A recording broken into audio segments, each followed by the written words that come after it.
जय जोहार, नमस्कार। दैनिक छत्तीसगढ़ चैनल देख रहे हैं आप और छत्तीसगढ़ प्रदेश की तमाम बड़ी खबरों की करते हैं शुरुआत। सर्वप्रथम आज की पहली बड़ी खबर के साथ छत्तीसगढ़ के सभी सरकारी अस्पतालों में आगामी 1 जून से कैशलेस व्यवस्था होने वाली है, जिसमें आपको इलाज के लिए एक भी रुपया खर्च करने की जरूरत नहीं पड़ेगी।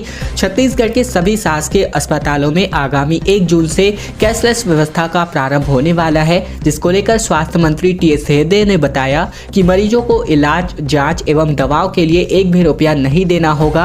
ओपीडी, आईपीडी, दवा एवं सभी तरह की डायग्नोस्टिक सेवाएं यानी कि विभिन्न तरह की जांच सेवाओं के लिए प्रदेशवासियों को एक भी रुपया खर्च नहीं करना होगा। ये सभी निःशुल्क उपलब्ध कराई जाएंगी। विधानसभा के बजट सत्र में अनुदान मांगों पर चर्चा का जवाब देते हुए सदन में मंत्री टी.एस. सिंहदेव ने बताया कि मुख्यमंत्री भूपेश बघेल ने इस पर अपनी स्वीकृति दे दी है। उन्होंने कहा कि कैशलेस व्यवस्था से यूनिवर्सल हेल्थ केयर की परिकल्पना के अनुरूप स्वास्थ्य को एक नया अधिकार रूप देने का लक्ष्य हासिल करने के साथ ही प्रदेश के न्याय योजनाओं में एक और नया आयाम जुड़ेगा। इससे कैशलेस शासकीय अस्पताल की परिकल्पना पूर्ण हो जाएगी।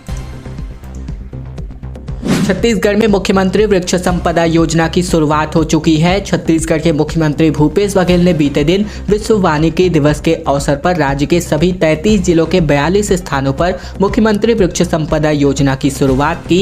ये योजना ग्रामीण क्षेत्रों में वाणिज्यिक वृक्षारोपण को बढ़ावा देकर किसानों की आय को वृद्धि करने के लिए शुरू की गई है। छत्तीसगढ़ में पौधे लगाने पर किसानों को राज्य की भूपेश बघेल की सरकार अनुदान राशि देगी। इसके लिए सरकार की ओर से विशेष योजना शुरुआत की गई है, जिसमें नीलगिरी, टिश्यू कल्चर बांस, टिश्यू कल्चर सागौन, मिलिया, डुबिया और अन्य आर्थिक लाभकारी पौधों के रोपण पर किसानों को 3 वर्षों के लिए 25,000 से लेकर के 500 रुपए तक की अनुदान राशि मिल सकती है। इन पौधों के रोपण को बढ़ावा देने के लिए मुख्यमंत्री वृक्ष संपदा योजना की शुरुआत शासन ने कर दी है। इस योजना का मुख्य उद्देश्य हितग्राहियों के निजी भूमि पर वाणिज्यिक प्रजातियों का वृक्षारोपण करके निजी कंपनियों से वापस खरीदी सुनिश्चित करके आय में वृद्धि करना है।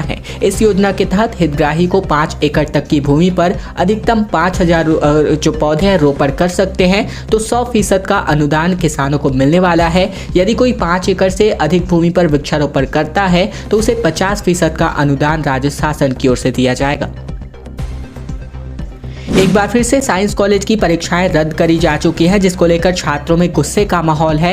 एबीवीपी ने इसको लेकर के जोरदार प्रदर्शन किया है। रायपुर का साइंस कॉलेज एक बार फिर से चर्चा में है। साइंस कॉलेज मैनेजमेंट ने अपरिहार्य कारणों का हवाला देकर 23 मार्च को आयोजित होने वाली परीक्षा को आगामी तारीख के लिए पोस्टपोन कर दिया है और अब ये परीक्षा 26 दिन बाद 18 से 19 अप्रैल को आयोजित होगी। अचानक आए इस फैसले के कारण राजनीति गर्मा चुकी है। एबीवीपी का आरोप है कि कॉलेज के एल्यूमिनी मीट के चलते परीक्षाओं को टाला गया है, जिससे लेकर स्टूडेंट्स को भारी असुविधा हो रही है।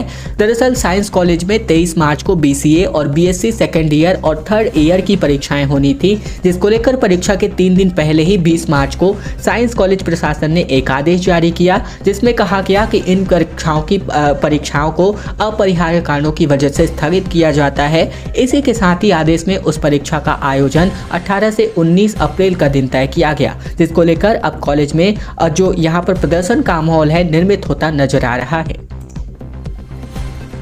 डोंगरगढ़ में इस बार चैत्र नवरात्रि बेहद खास होने वाली है। 3 किलो सोने से मां बमलेश्वरी का गर्भगृह सजाया गया है, जिसमें 9 दिनों तक 8 एक्सप्रेस ट्रेनें भी रुकने वाली हैं। दरअसल राजनांदगांव जिले के डोंगरगढ़ स्थित मां बमलेश्वरी माता के मंदिर में चैत्र नवरात्र की तैयारियां जोरों पर हैं। इस साल 22 मार्च बुधवार से यानी आज के दिन से चैत्र नवरात्र शुरू हो रहा है, जो आगामी 30 मार्च तक चलेगा। इस बार विश्व प्रसिद्ध मां बमलेश्वरी मंदिर में भक्तों को मां का एक नया रूप देखने को मिलेगा। डोंगरगढ़ स्थित मां बमलेश्वरी मंदिर के गर्भगृह को सोने से सुसज्जित किया गया है, जिसके दर्शन के लिए श्रद्धालु आ सकते हैं। बमलेश्वरी के गर्भगृह में लगभग 3 किलो के राजस्थानी सोने से नक्काशी की गई है। गर्भगृह की सजावट मंदिर ट्रस्ट समिति ने करवाई है। माता के भव्य रूप के लिए स्वरूप के दर्शन के लिए यहाँ श्रद्धालुओं का आना भी शुरू हो चुका है। गर्भगृह की दीवारों के दान से मिले लगभग 3 किलोग्राम सोने से सजाया गया है। इसके लिए राजस्थान से कारीगर बुलाए गए थे। अमित शाह का बस्तर दौरा, जिसको लेकर 5000 जवान लगातार सर्चिंग कर रहे हैं। केंद्रीय गृह मंत्री अमित शाह 25 मार्च को छत्तीसगढ़ के बस्तर दौरे पर आ रहे हैं। वे बस्तर जिले के करनपुर में स्थित कोबरा 201/204 बटालियन के कैंप में आएंगे। यहां सीआरपीएफ के 84वें स्थापना दिवस के कार्यक्रम में गृह मंत्री शिरकत करेंगे। सूत्रों के मुताबिक अमित शाह लगभग 5 से 7 घंटे कैंप में रुकेंगे। इनके प्रवास के पहले कैंप के चारों ओर हर दिन तकरीबन 5000 जवान सर्चिंग पर भी निकल रहे हैं। सड़क से लेकर के गांव तक के जंगलों में सुरक्षा बल को तैनात की गई है। ड्रोन कैमरे से भी इलाके में नजर रखी जा रही है। अमित शाह के बस्तर दौरे से पहले तैयारियों का जायजा अधिकारियों के द्वारा लिया जा रहा है। रायपुर नगर निगम जल्द ही 200 करोड़ के बॉन्ड जारी करेगा, जिसपे महापौर ढेबर ने घोषणा पर मुहर भी लगा दी है। रायपुर नगर निगम पहली बार 200 करोड़ रुपए के बॉन्ड जारी करेगी। यहां पर साल 2023 का बजट पेश करते हुए इस प्रकार का ऐलान महापौर एजाज ढेबर ने कर दिया है। छत्तीसगढ़ का पहला नगर निगम रायपुर ही होगा जो ऐसा करने जा रहा है। 200 करोड़ के बॉन्ड जारी करने के इस मामले को आसान शब्दों में अगर मैं आपको बताऊं तो लोगों को निवेश नगर निगम में होगा और इस निवेश के बदले आपकी राशि सुरक्षित तो होगी ही, बदले में नगर निगम लोगों को ब्याज भी देने वाला है। इस पब्लिक इन्वेस्टमेंट की रकम को निगम अपने शहर के विकास कार्यों में लगाएगा और रायपुर के लिए महापौर एजाज ढेबर ने 1608 करोड़ का बजट पेश कर दिया है। महापौर एजाज ढेबर ने दावा किया है कि इससे नगर निगम की आय भी बढ़ेगी, लिहाजा लोगों को भी मुनाफा होगा और बॉन्ड के चलते नगर निगम तयशुदा समय में लोगों को ब्याज भी मुहैया कराएगी। इसके अलावा अन्य तय रिटर्न्स भी दिए जाएंगे। 23 मार्च की छुट्टी की अधिसूचना छत्तीसगढ़ सरकार ने जारी कर दी है। चेट्टी चंद्र पर सामान्य अवकाश पर मुहर लगा दी गई है। छत्तीसगढ़ सरकार ने चेट्टी चंद्र महोत्सव पर छुट्टी का ऐलान किया है। इसके अलावा रायपुर नगर निगम ने भी 22 मार्च बुधवार को और 30 मार्च गुरुवार को रामनवमी के मौके पर शहर के सभी मांस मटन दुकानों को बंद रखने का आदेश जारी किया है। छुट्टी के नए आदेश के मुताबिक मुख्यमंत्री भूपेश बघेल की घोषणा के अनुसार जारी किए गए हैं। ऐच्छिक अवकाश की अधिसूचना सामान्य प्रशासन ने जारी कर दी है। अधिसूचना में विभाग की ओर से लिखा गया है कि 23 मार्च गुरुवार के दिन राज्य के समस्त नगर निगम नगरपालिका क्षेत्रों में सामान्य अवकाश घोषित किया गया है। हालांकि इस दिन बैंक खुले रहेंगे। छत्तीसगढ़ के सरकारी अस्पतालों में कैशलेस व्यवस्था तो लागू होगी ही, साथ ही विधानसभा के जो भी विभिन्न अपडेट आए हैं वो हम आपको बताते चले। विधानसभा के बजट सत्र के दौरान बीते दिन स्वास्थ्य मंत्री टी.एस. सिंहदेव के विभिन्न विभागों से संबंधित अनुदान मांगों पर चर्चा हुई, जिसे चर्चा के बाद आखिरकार पारित कर दिया गया। इसके अलावा विधानसभा में बेमौसम बारिश से हुए फसलों के नुकसान का भी मुद्दा उठाया गया। बीजेपी के जो सदस्य हैं शिवरतन शर्मा, इन्होंने आरोप लगाया कि बरसात से हुए नुकसान का सरकार संज्ञान नहीं ले रही है, जबकि नेता प्रतिपक्ष नारायण चंदेल ने नुकसान का मूल्यांकन कराकर उचित मुआवजा देने की मांग किसानों के लिए की। इस पर राजस्व मंत्री जयसिंह अग्रवाल ने कहा कि सभी जिला कार्यालयों को इसके लिए निर्देशित किया जा चुका है। आंधी तूफान और आकाशीय बिजली की वजह से प्रदेश भर में अभी हाल ही में 8 व्यक्ति और 36 पशुओं की जान चली गई है। इसके अलावा मंत्री जयसिंह ने कहा कि 15 दिनों के भीतर मुआवजा राशि देने का प्रावधान है। जल्द ही आकलन के बाद सहायता राशि जारी कर दी जाएगी। हवाई सुविधा जनसंघर्ष समिति ने उड़ान सेवा बंद करने के खिलाफ कैंडल मार्च निकाला। खबर बिलासपुर से, जहां बिलासपुर से इंदौर उड़ान को बंद करने के खिलाफ बिलासपुर दिल्ली उड़ान का किराया मनमाने रूप बढ़ाने के विरोध में हवाई सुविधा जनसंघर्ष समिति ने कैंडल मार्च निकाला। महाधरना स्थल से लेकर देवकी नंदन चौक होते हुए रिवर व्यू तक जैन रैली पूरे जोश में मोमबत्ती हाथ में लिए नारे लगाते हुए आगे बढ़ता गया। हवाई सुविधा जनसंघर्ष समिति ने अलायंस एयर और नागरिक उड्डयन मंत्रालय केंद्र सरकार को चेतावनी दी है कि यदि बिलासपुर इंदौर उड़ान बंद करने का फैसला नहीं बदला गया और बिलासपुर दिल्ली मार्ग का किराया कम नहीं किया गया तो बिलासपुर बंद जैसा कदम भी उठाया जा सकता है। खेल विभाग अभी तक उत्कृष्ट खिलाड़ियों का ऐलान नहीं कर पाया है, जिसको लेकर अपने हक की लड़ाई लड़ने के लिए छत्तीसगढ़ में जो खेल प्रेमी है वो आगे आते नजर आ रहे हैं। छत्तीसगढ़ में खेल विभाग हर साल उत्कृष्ट खिलाड़ियों का घोषणा करता है, लेकिन पिछले कुछ सालों में विभाग ने उत्कृष्ट खिलाड़ियों की घोषणा नहीं की है।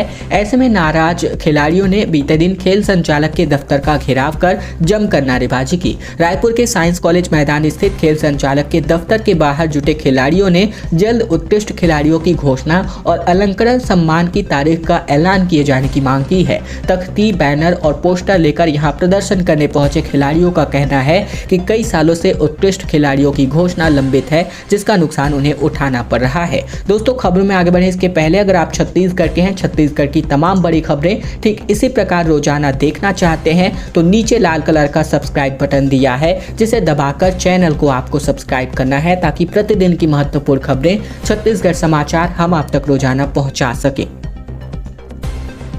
24 टन की प्रतिमा और प्राण प्रतिष्ठा के लिए आचार्य विद्यासागर पहुंच चुके हैं। खबर गौरेलापन्ना मरवाही से सटे मध्य प्रदेश के अमरकंटक से, जहां पर आचार्य विद्यासागर महाराज पहुंचे हैं। यहां उनकी भव्य अगवानी के लिए देश भर से आए भक्तों का तांता लगा हुआ है।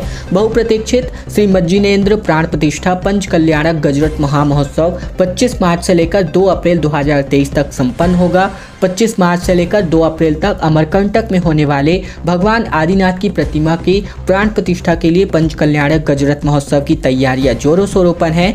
आपको बता दें कि इस मंदिर को लेकर के काफ़ी ज़्यादा जो है यहाँ पर एफर्ट लगाया गया था। मूल भवन में लोहे और सीमेंट का उपयोग अभी तक नहीं किया गया है। पत्थरों को तराश करके गुड़ के मिश्रण से आदिकालीन निर्माण की तकनीक का प्रयोग करके इस तमाम पत्थरों को चिपकाया गया है। आधारशिला 6 नवंबर 2003 को रखी गई थी भारत के तत्कालीन उपराष्ट्रपति के द्वारा, छत्तीसगढ़ के तत्कालीन मुख्यमंत्री अजीत जोगी के द्वारा।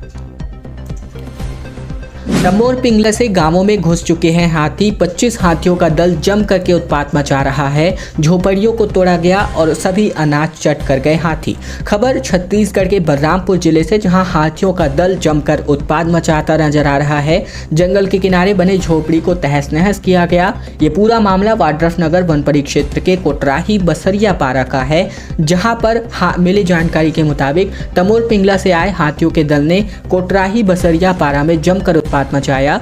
बताया जा रहा है कि 25 हाथियों का दल इलाके में विचरण कर रहा है। हाथियों ने जंगल किनारे बने झोपड़ी को तबाह किया है। वहां रखे हुए महुआ और अनाज की फसल को भी चट कर दिया। मौके पर पहुंचे वन विभाग के द्वारा इलाके में अलर्ट जारी किया गया है।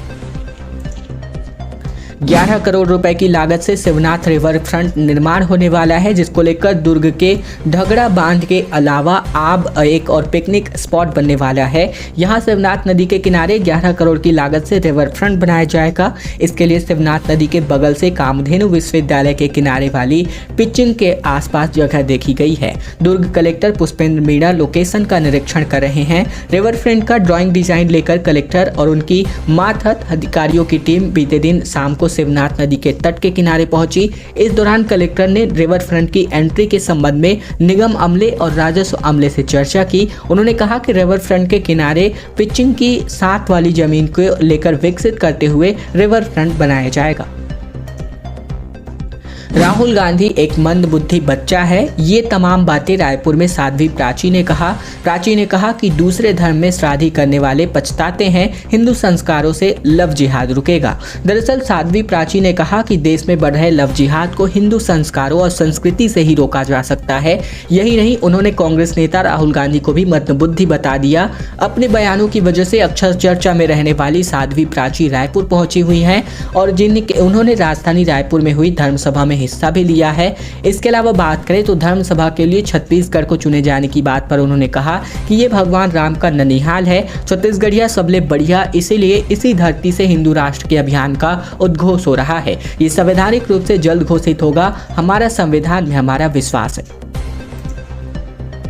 स्टीयरिंग फेल होने की वजह से एक यात्री बस बीच रोड पर पलट गई, जिसकी वजह से यात्रीगण खिड़की से बाहर निकले। 8 यात्री घायल हुए हैं। ये मामला धमतरी का है, जहां स्टीयरिंग फेल होने की वजह से यात्रियों से भरी एक बस सड़क किनारे गड्ढे में जाकर पलट गई।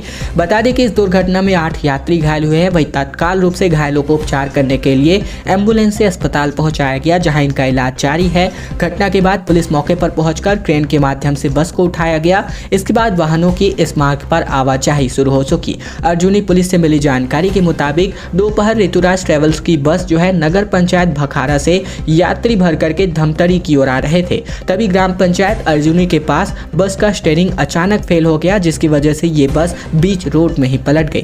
खैर दोस्तों, आज की खबरों का सिलसिला बस यही तक का था। अगर आपको यह वीडियो पसंद आए तो वीडियो को लाइक कीजिएगा। चैनल पर नए हैं तो चैनल को सब्सक्राइब करके बेल आइकन को दबाना मत भूलेगा, ताकि प्रतिदिन की महत्वपूर्ण खबरें छत्तीसगढ़ समाचार बिना किसी रुकावट रोजाना हम आप तक पहुंचा सके।